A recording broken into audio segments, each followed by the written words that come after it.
Pernikahan pasangan remaja asal Sengkang, Kabupaten Wajo, Sulawesi Selatan ini membuat heboh. Diketahui, ada seorang anak laki-laki bernama Muhammad Ferdi 15 tahun dan anak perempuan bernama Nikma Sari Saskia 16 tahun. Keduanya telah resmi menikah baru-baru ini dilansir dari Instagram @wajoinformasi Selasa 24 Mei 2022.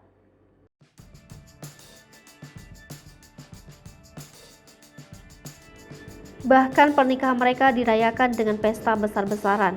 Dalam video yang juga dibagikan oleh akun tersebut, terlihat sang mempelai pria tengah bersiap untuk mendatangi calon istrinya dengan memakai baju pengantin berwarna hijau. Bahkan terlihat juga tamu yang menghadiri pernikahan dua bocah itu cukup ramai dan antusias. Berdasarkan informasi yang beredar, pasangan pengantin baru itu masih duduk di bangku sekolah menengah pertama. Nikma duduk di kelas 3 SMP, sedangkan Ferdi duduk di bangku kelas 2 SMP. Tetapi orang tua mereka sudah sepakat untuk menikahkan anak-anaknya agar tak terjadi zina. Kendati mereka belum cukup umur untuk melakukan pernikahan sah, akhirnya keduanya melangsungkan pernikahan itu secara siri. Namun keduanya dapat memperoleh surat nikahnya saat mereka sudah memasuki usia legal.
Hai pemirsa Sri Popo TV, jangan lupa komen, like, dan subscribe, serta tonton terus berita-berita terupdate lainnya ya.